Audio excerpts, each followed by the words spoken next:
I'm glad to be here today, and thank you for the invite. I appreciate it.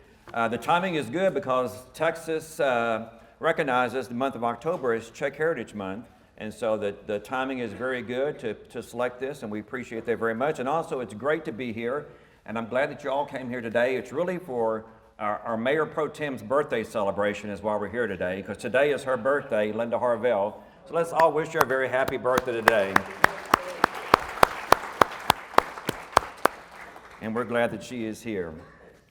Well, it's hard to try to narrow down in a short time period about the topic for today, and so it's probably going to be just going back and forth, different things, but hopefully we can let you know a little bit about what's going on in the Czech world and how it may impact the state of Texas.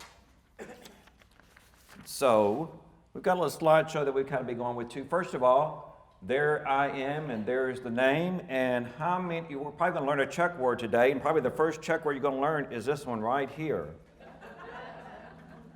That is, what do you think that is? Some of you probably know, some of you do not, but what do you think that looks like? Here it is.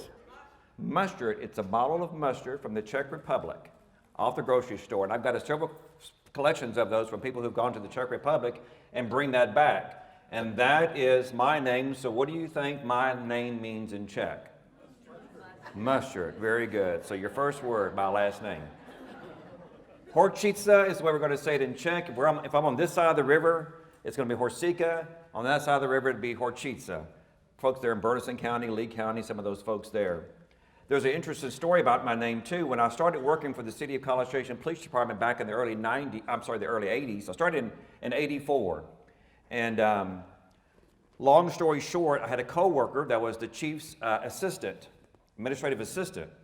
And she was looking at that name, and she says, because, we said at the police department, it's Horcica. She says, that's funny because my mother-in-law's name, her last name was Horcica.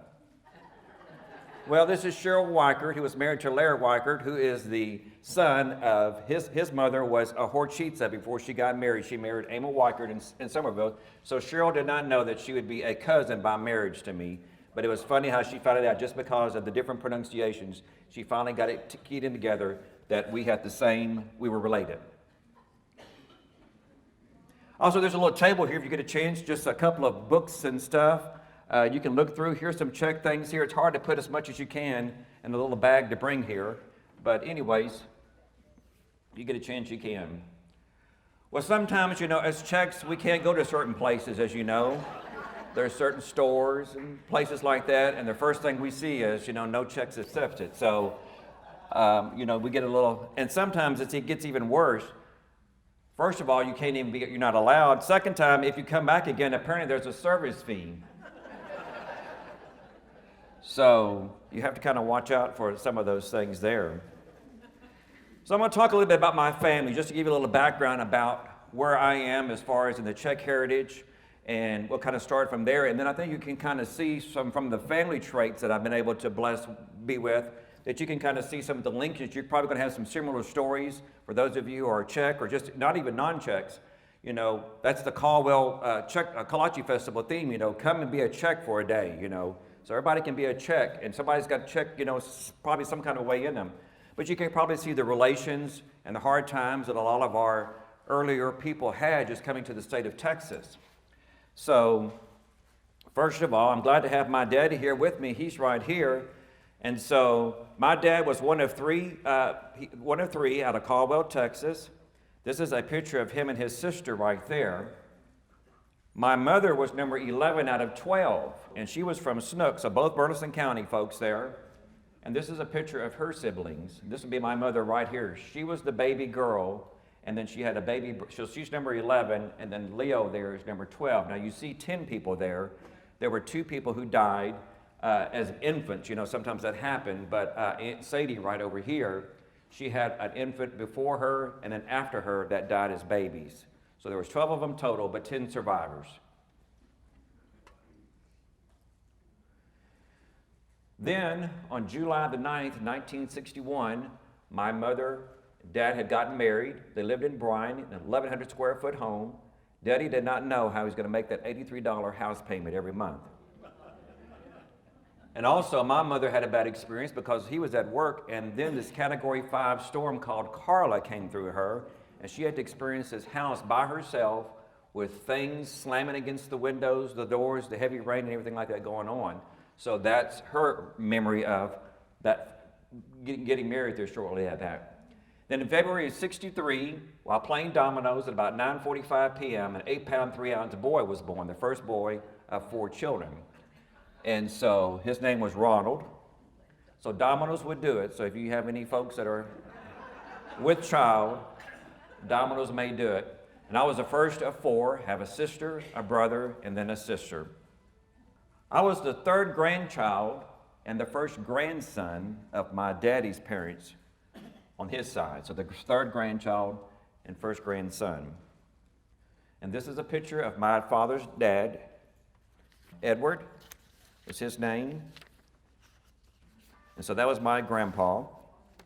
His daddy was named John Horcica, and back in 1868, he was born in Czechoslovakia and came into Texas around the 1900 time period. So that's when he came, and then he married my great-grandmother in 1903.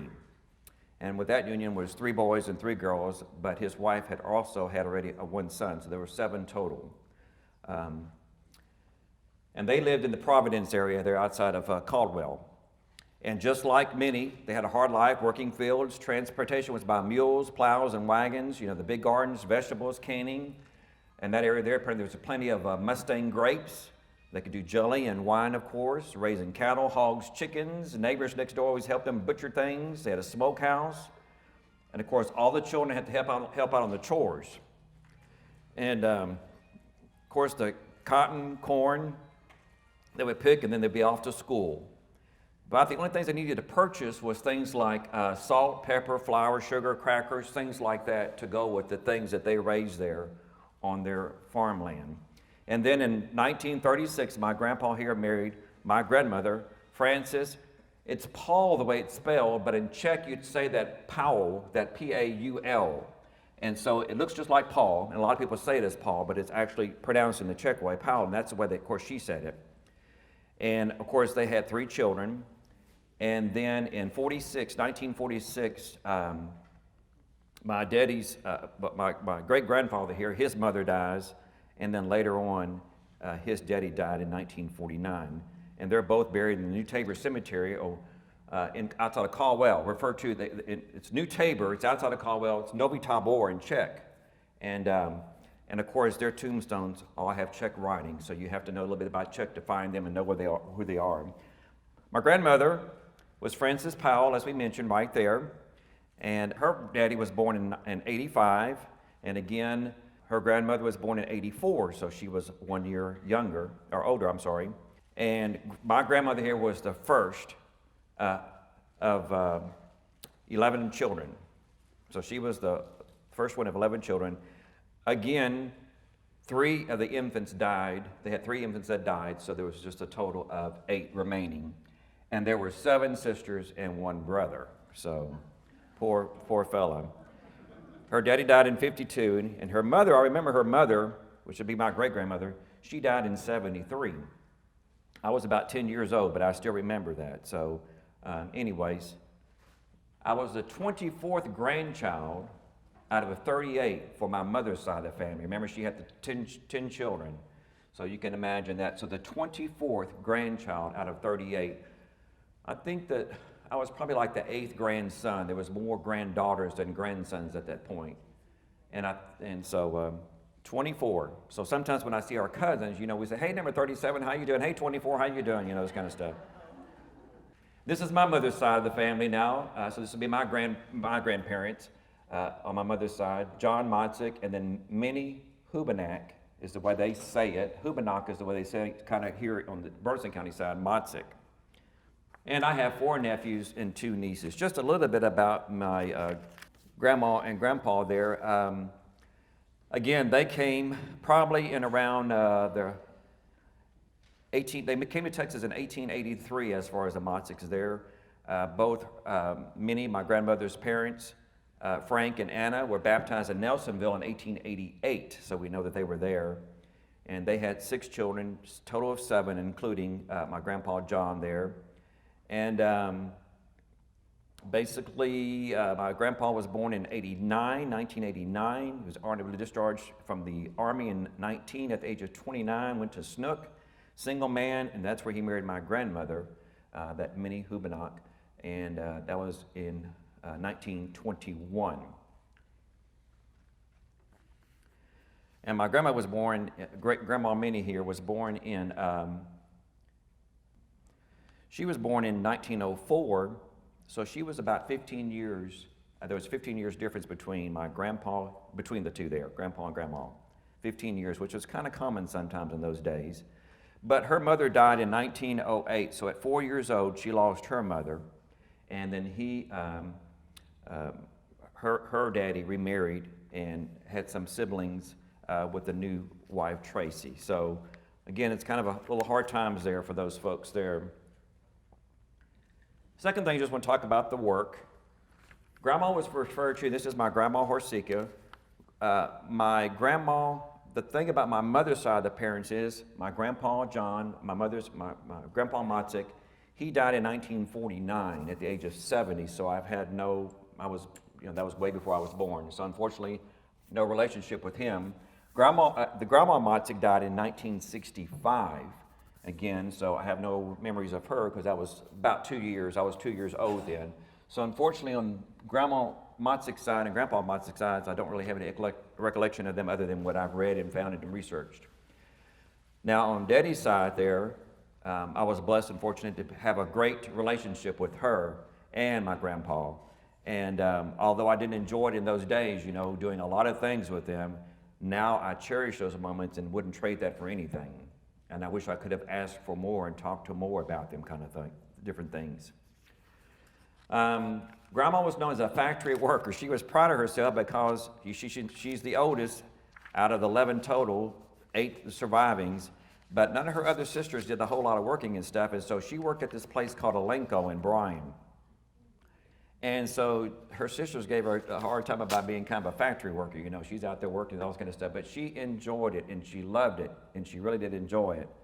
As a matter of fact, she enjoyed it so much that when my dad got out of high school, she told her boss, I got a son. He just got out of school. He's looking for a job. How mothers are. And her boss told her, okay, have him come see me on Monday. And the next thing you do on that Monday, he's coming behind her. He's already working. He's doing stuff right over there behind her. So his mother gives him a credit for doing that job there.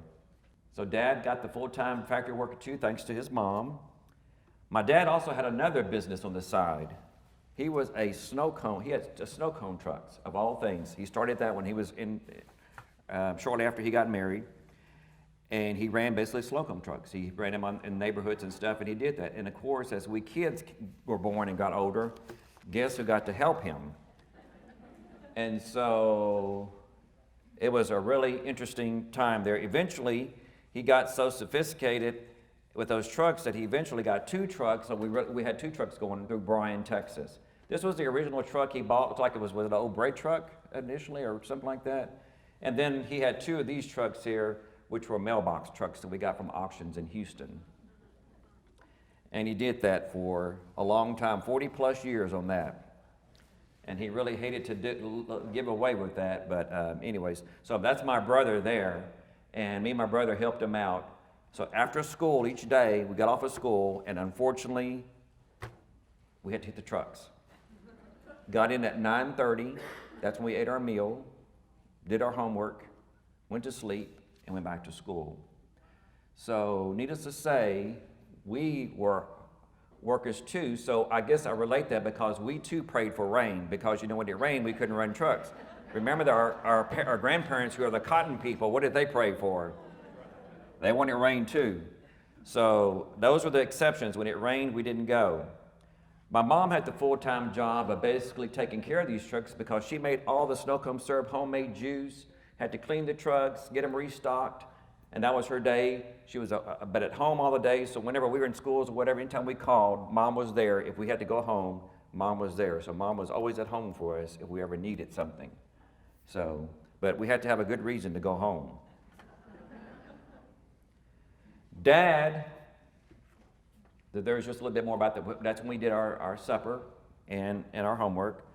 So Dad worked at a Lincoln, remember the place where his mother got the job. Finally, his mother was forced to quit because she had not been truthful about her age, and she was working way beyond her years she was supposed to have. That's how much she loved her job. And so she eventually had to quit there. My dad, he finally quit there too after getting that job from his mother, but unfortunately it wasn't until 54 years later. And then he was doing the Stockholm for 40 years. So anyways, 54 years at one company. Everybody told me that my co-workers at the city says that's what you're going to be doing. You're going to be just like your dad, and says, oh, I don't think I'm going to make it that far within the city. So, of course, as we mentioned, retired from the city of College Station. Very great experience for me.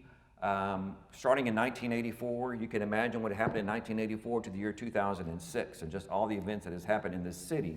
You know, right. When you're coming to this point right here, once you pass the K mark, you were pretty much leaving College Station, which was right up here at 2018 in Texas. The police department building was in the south end of town, so once you passed it, you were pretty much gone. And then the old Seal Stocking, which still stands, the ghost thing right before the Baylor Scott White Hospital, that was way out in the county, you know, that was way out in the county. So, and then I worked at the city of Bryan for 2.5 years there, and currently there, as we mentioned, working part-time at Baylor Scott White. Okay, the interests. Well, we had family visitations with grandma's siblings. We were very close with them. She had those 6 sisters and 1 brother, and for whatever reasons, on Sunday, on that day off, when we didn't have to run those trucks, we were usually visiting, of all things, visiting those people. So for them, we were really, they were really, even though they were our great aunts, they were not really great, they were just our aunts. We just had a close relationship with them. And of course, they're talking Czech and all this kind of stuff, so those kids don't know what they're talking about, you know, just trying to have on those conversations. But sometimes we picked up keywords, you know, when they talked, we could tell what they were saying. And then, as kids, we went to the dances.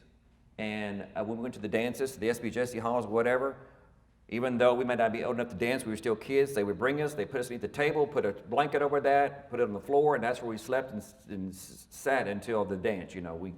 Or maybe we get the occasional dance, but that was our part dance. So we got to hear the music. That's how I was exposed to the music. And so as a result of that, we also were listening to programs on the radio on Sunday afternoons, you know, different Czech programs and stuff. That's how you were exposed to some of the music, because back then there was a lot of it going on.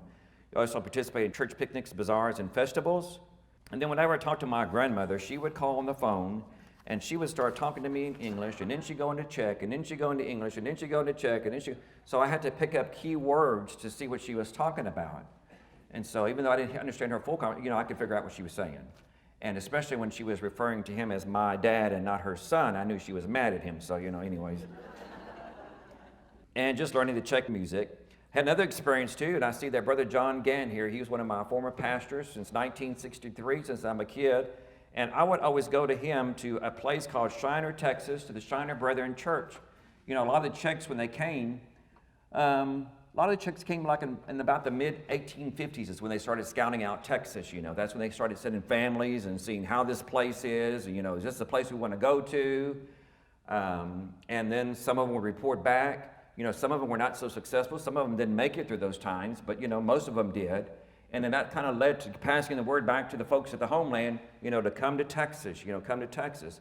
But, you know, it just wasn't as easy as it sounded, because once you got to Texas, you know, you had to establish a home, get you some land, find some work to do, or do something in the meantime. But Shiner Brethren Church is in Shiner, Texas, and Brother John back there, he pastored there about every quarter there. And so I would always go with him down to Shiner Brethren Church. So this is the wooden building, wooden floors, no bathroom in the church, no air conditioning, stove heater, books and hymnals are in Czech, a lot of things, flowers, things on the memento, you know, everything's in Czech as far as like the money stuff, everything's in Czech. And just that, you know, old-fashioned church. I mean, you know, bell tower, the whole works. And it's just great to go up there, open up those windows and doors and have a service up there. You know, they had the little outhouses around the corner and the back, and just to learn about the church. So we got there, and it was just a great time, just to mingle with those people. And then the church slows dying down, because, you know, it's money out older generation that are going to these churches. And so it slowly died out. So I always had fun trying to talk Czech with some of those older 34 cousins there on mom's side. And then I had a thought. I said, well, I've been doing Saturday afternoon volunteering at a Christian radio station for 10 years. I started that back in 1987, so I've been in radio for that long. And that was with a radio station in Bryan at the time called Kgc. It was near the Manor East Mall parking lot, so I know I'm talking a lot of stuff that doesn't exist anymore, but right there at the corner of Texas and Villa Maria. And that's where Bob and Judy Bell had invested a radio station called Kgc, first Christian radio station in Bryan College Station. So the first time I went in there, I asked Bob, did you have any job openings or whatever? And he told me, no, he didn't. Long story short, but he says, let me show you around the radio station, and he did. And then he says, you know what, I've got to run some errands. So he locked me in there for 3 hours running the board at the radio station. So that's how I learned radio. Bob Bell, and I give him a hard time about it whenever I see him.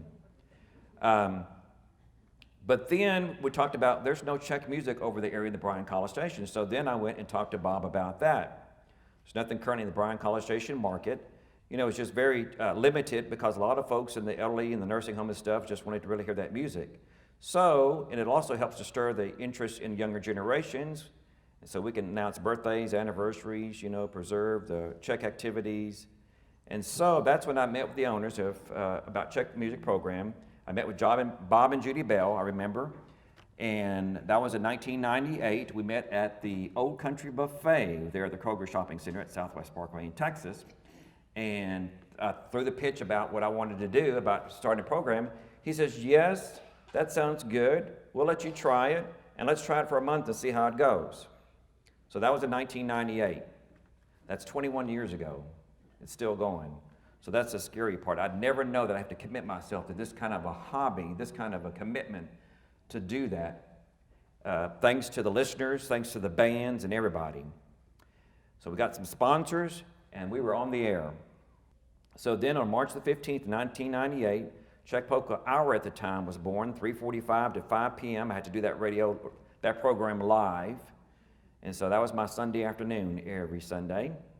And this is kind of the way it looked, the old station back then. He had moved it to Carson Street there in Bryan at the time, and now I think KEOS is now in that station. And so I had to broadcast live, was able to have telephone interaction, good and bad, with people. We had limited technologies, something called cassette tapes. There wasn't a whole lot of Czech music on CDs. CDs really didn't exist at that time, so we had a lot of the cassette tapes. So doing live radio, having cassette tapes, having somebody call and being a Czech and wanting to talk for 15 minutes and I'm on the air. And then ask for a song. Can you play a certain song? I said, sure, let me go through my files and find the cassette tape and hurry up, get it queued up and get it spinned up. It takes 10 minutes to queue it up, those cassette tapes, get it all lined up in there, just to push the button and see the tape gets all messed up and wound up. Live radio, So it was consuming a lot of prep time there. And so, but I was committed to it. I had to be there whether I was sick or not because I was the only person that could do it. And so we got a bunch of listening support, and so that was kind of the thought there. And of course, we've had some enhancements. Since then, the name has changed to Czech Polka Time. It's recorded now and broadcasted on both Saturdays and Sundays. It's a 55-minute program. The technology has changed. I recorded all the music onto what we call mini CDs. That was the technology back then. Mini CDs was made by one company called Sony, and it's obsolete technology now. It's been out of service for 20 years, but I'm still using that now. But I was able to get all the record albums recorded into there, all the cassettes, so I could easily queue up the music and find stuff. Then a concern was that the local, Bob and Judy Bell had sold the radio station to a place called Bryan Broadcasting right here in College Station. Bryan Broadcasting is a big multi-station. Now they have up, I forget the last count, 10, 11, 12 radio stations now in that building on the 5th floor at the Crystal Park Plaza building here in College Station. Kgc is one of those, but they have taken on and supported the program from day one. Ben Downs and all of his staff there are just great at that. And every time I see Ben going down the elevator when he rides down with me, sometimes he always says, well, you have another great show today. And of course I will say, yes, sir, we did, so we got to have a good show. Of course, the physical location, College Station, and now we're streaming over the internet. And now we just recently had a big upgrade. Now we are broadcasting not only on AM, but now on 97.3 FM, which is now 24/7. The AM side is one of those old AM stations that has to sign, is only on the air from sun up to sundown. So That's why FM now is 24/7. So the rewards, as you know, I have a worldwide broadcast, community appreciation support. People are always looking at the different things there. Radios, computers, smart cell phones, and tablets. We're promoting Czech music through the Texas bands. I have my 1,000th broadcast on May the 6th, 2017, and this weekend will be program number 1128. That means that's my 1,128th weekend in this hobby. 21 years plus right there, committed to that. And so it's kind of scary, but you know, and on the few times that I could not be there, I had to record several programs in advance just so they could play those things. So we're promoting and preserving Czech heritage through the programming. We're having interaction with the listeners, and now we're able to broadcast Texas Czech music to the world. Again, the current station is located at the 5th floor of the Crystal Park Plaza building right there in College Station. This is what it looks like right now, kind of a little sample here. You know, everything is computer rated. And then that's my view there from the 5th floor. The Bryan College Station Brethren Church is right here on this side here, so right there. So the 5th floor, that's where we are. At least I have windows facing in that direction there. Now, local NBC affiliate Kgc TV did a story on my work at the police department and worked at the Czech Poker Time at the same time. So I have a copy of that video here. I'm going to show it right quick. It's just a story that they did.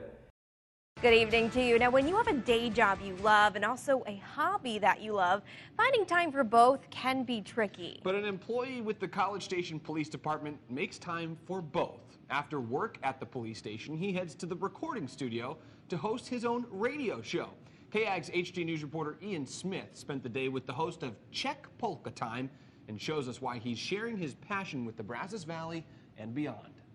Here at the College Station Police Department, Ronnie Horcica spends his day making sure the technical side of things keeps running. With our operations being 24/7, we usually have, our computers are running continually, and so sometimes they have little burps or little problems, and so we have to try to work those out. Ronnie has been with the department for more than 30 years. He's worked in jailing, dispatch, and now serves as the technical services coordinator. Usually I'll check my emails or I have messages here about what's happened during the night to try to fix, whether it's a street that's not in the that they couldn't address properly, or maybe somebody's, the most common thing is passwords. A lot of hats to wear, but he loves it. I like it because I have the opportunity to interact with our whole department. Now that we've wrapped things up at the police station, we're heading down the hallway and out the door. Next stop, the radio station.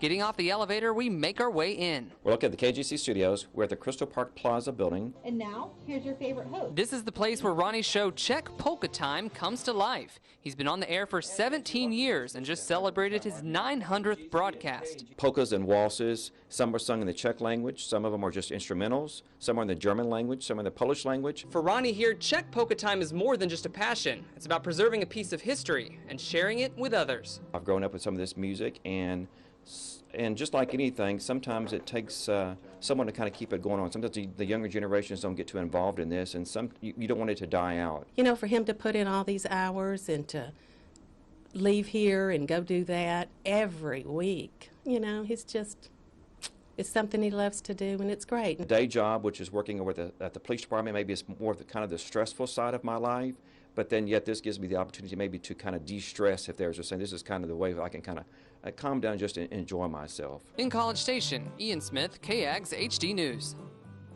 You can catch Ronnie's show Czech Polka Time at 10:05 in the morning on Saturdays and at 4:05 in the afternoon on Sundays on KAGC 1510 AM.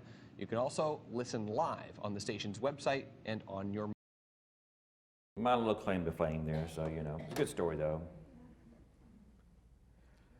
Okay, talking a little bit about some stuff we found out a little bit about, you know, the text checks and things like that. You know, recently we went to a conference in Caldwell a couple of weeks ago, and it's interesting for me to learn something that I did not realize during the Czech lands there, that apparently they've calculated like the rate it takes for a deceased body to decompose. So that way what they do is they have their grave sites for rent for 10 years to allow that to happen, and then they clean those things out and allow somebody else to go in there. So I thought that was pretty interesting. 10 years is what they figure it takes for the body to decompose. And so that's why there's a 10-year rental agreement for this rent. Would you call that recycling? I guess so. The reason that he brought this up is, you know how some people do their Czech genealogic doing the research. These are some of the obstacles that you run into when you can't find the bodies, you can't find the grave sites and things like this because of things like this going on there in the Czech Republic. And that was the only reason why this point was brought up. And I thought that was just kind of interesting there to see that, you know, that's going to be one of the things that's going to hamper you from finding a grave site probably of a deceased person. That if there's even one there, if there's anything there, it'd probably be a temporary one. Or maybe just flip it to the next one, you know, and just say, now, you know, one of those write-on pads, and you just take the next page off. Here, we're going to put the next one on there. Can you go back to that slide for a second? Yes, ma'am. I have never heard of this, y'all. Well, go to the Czech Republic. They can probably get you a pretty good agreement right now. Right.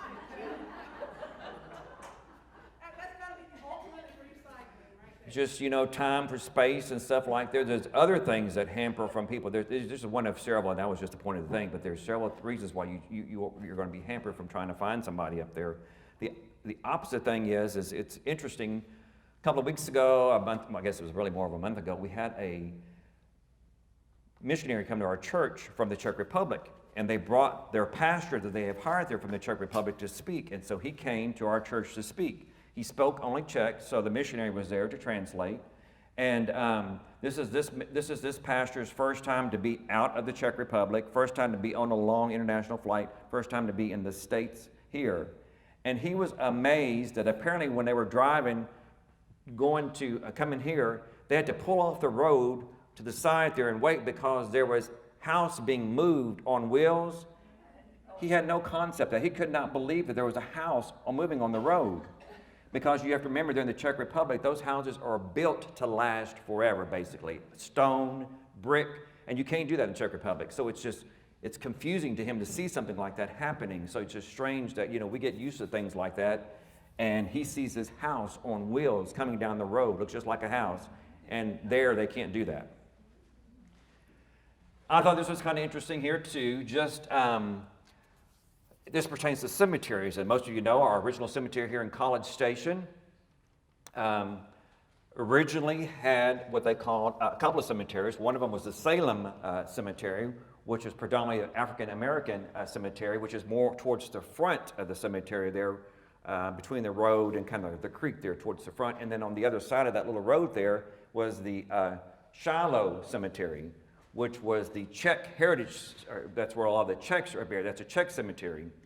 And so it's interesting to note that this young lady here did a study finding that the Czech settlers in Texas kind of settled, obviously, in the best farmland in Texas. That's what they came here for. They, within their settlements, they placed cemeteries, of course, in less desirable patches of land, which makes sense. And the productive farmland yields, that's how they defined it, 50 or more bushels of corn per acre, pounds or more cotton per acre. And so the locations of these cemeteries were on hilltops. That helped identify cemeteries from a distance. They were closer to heaven, better drainage, located in sandy soils, and easier to dig and drain better. Remember, that's the Czechs' way of thinking. So you look at some of these cemeteries, I think of Snook, Frenstadt, even the College Station Cemetery, you know, it's on a hill if you go down towards Harvey. Of course, there's a little hill here. It's not the best ideal farmland. It's next to that swamp there, you know, on that one side. And so it makes a little sense that maybe some of the Czechs did take that into consideration there because it was not farmland, you know, not worthwhile. And so anyway, I just thought that was kind of interesting there too, that, you know, we're going to do the best we can to select the best things for everything that we can take into consideration.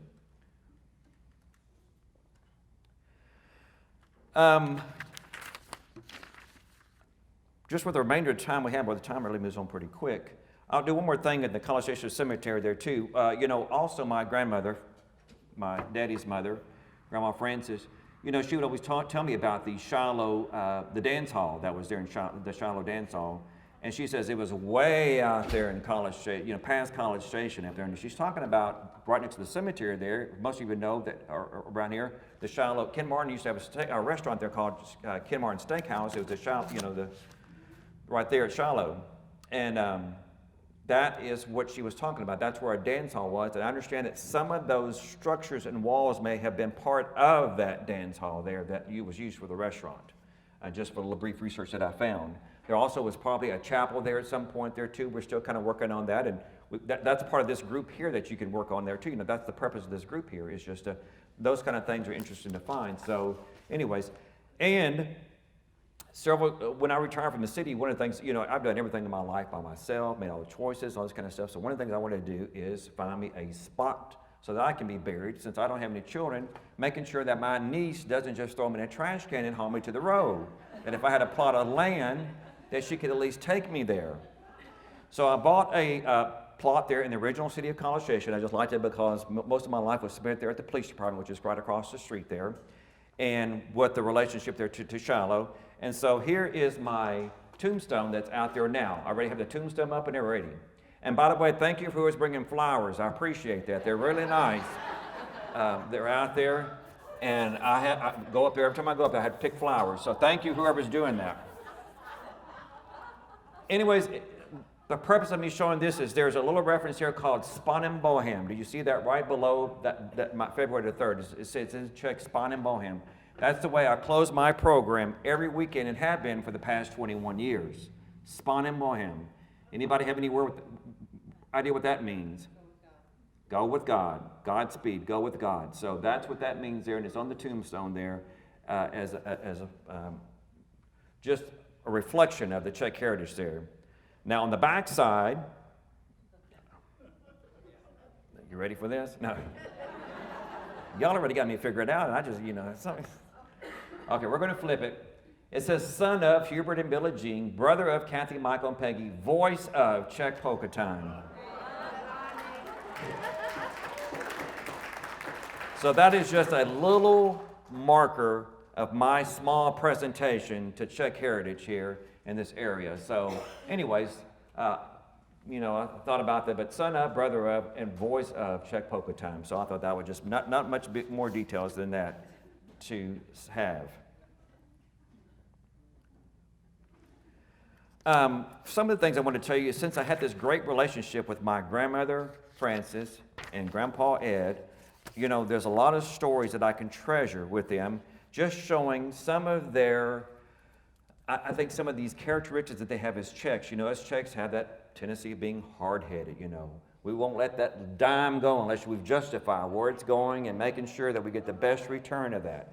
That was one of the reasons why I made a decision to go in the original College Station Cemetery, because the new Memorial Cemetery is the same price per plots. But this one is a 5x10, and those are 9x4s.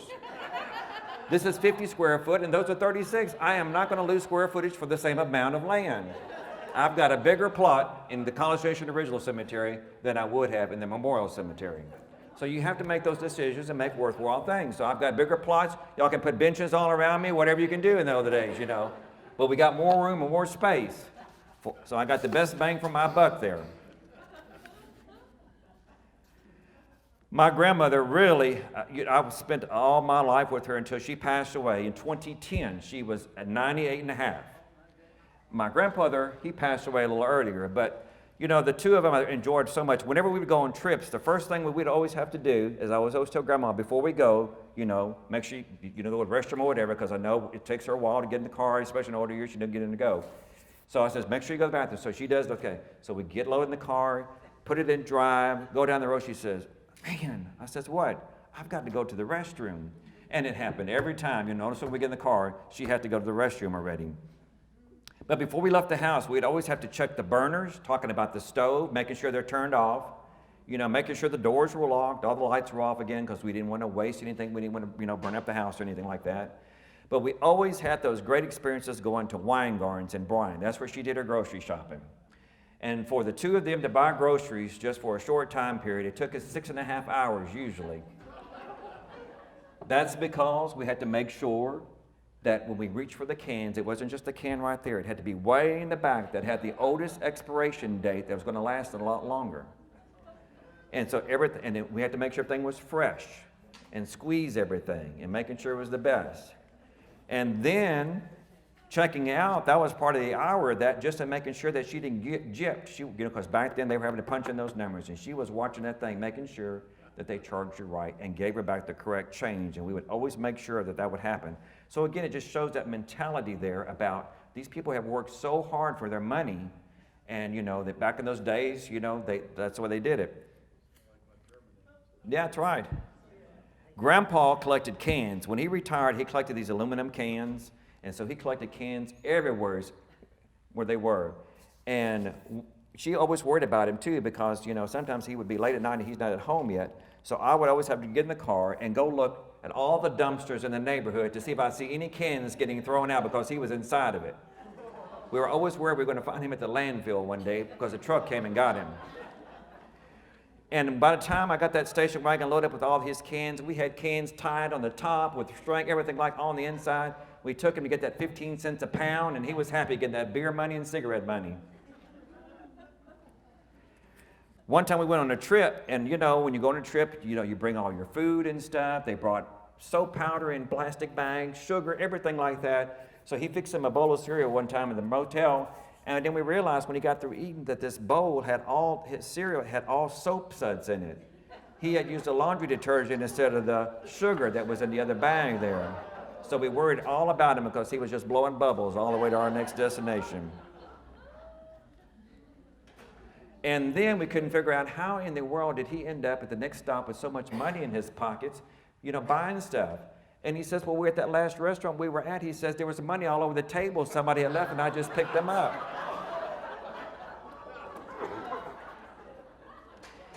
But it was sad. I brought Grandma home one day. That was back in 1982 from work, and brought her home. And we went to the place to let her in the house.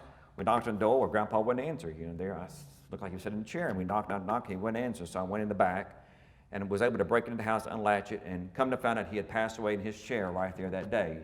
And so it was hard, got Grandma in. She wanted to make sure we got the ambulance and everything going on. So we called, got the ambulance, but he had deceased. He already had a trail like of ants crawling up him, so he'd been there for a while. So again, he just, he died there in that chair. So that was a tough time, but we found him.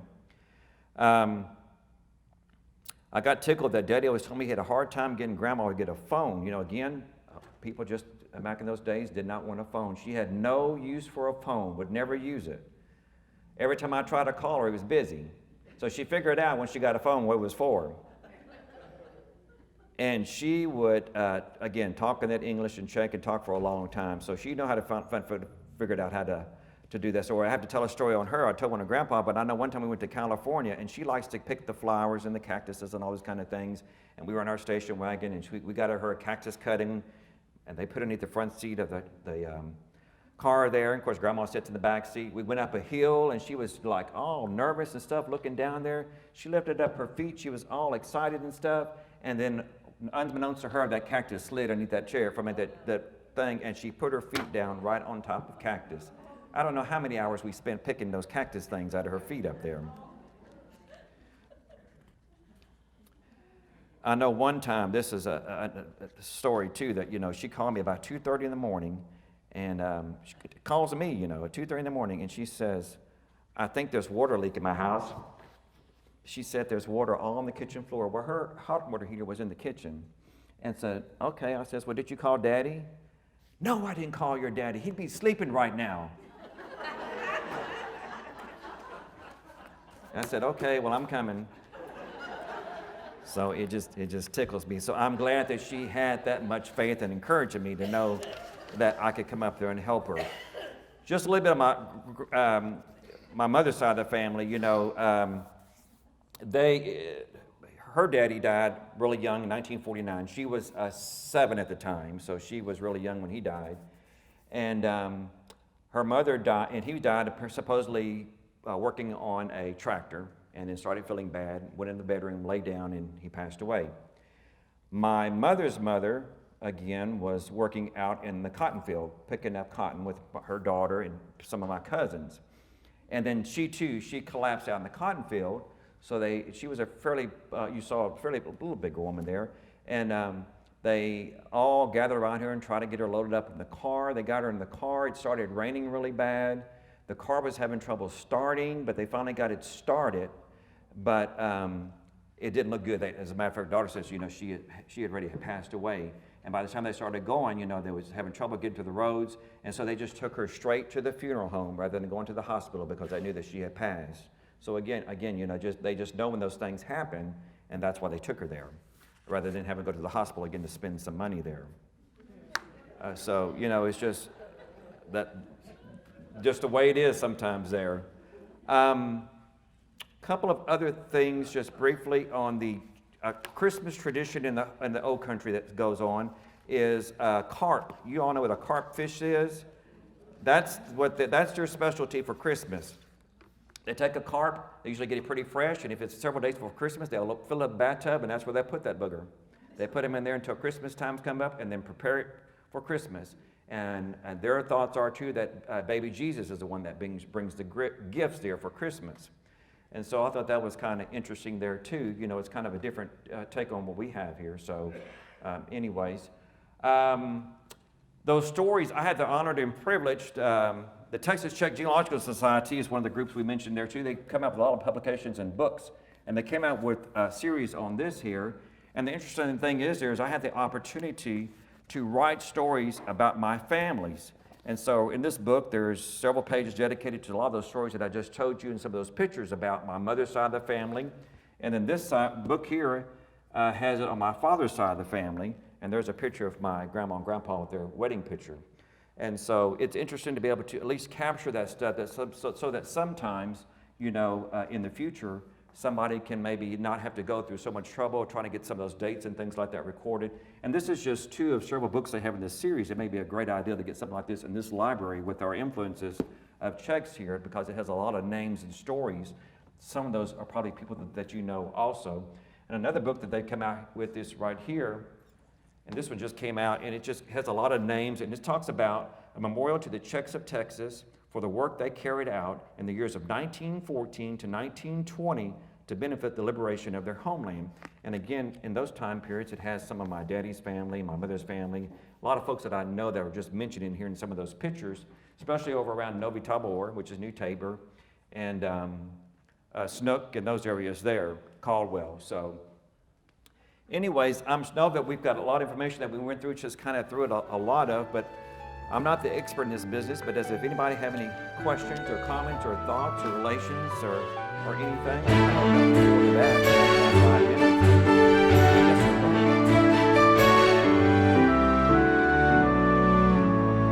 Yes, sir. It's a fabulous museum. So you're in that area sometime. It's like downtown area. Absolutely. It's worth spending 30 or 40 minutes just checking out their museum. It's really very well done. Yes, sir. Yes, Linda. What a beautiful family. What a beautiful story. I would have loved to have grown up in that environment. Yeah, and it was great. Like I said, a lot of those times, you don't appreciate what you have until it's times like this that you go back and reflection.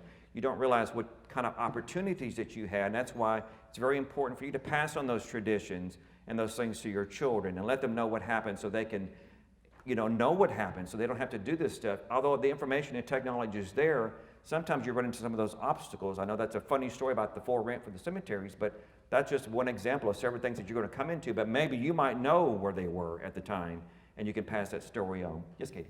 So can you expand a little bit on the carp in the bathtub? I've never heard of this tradition. You never have. I was going to look at this story. I'm sure that there's a thing about this. But yeah, there is...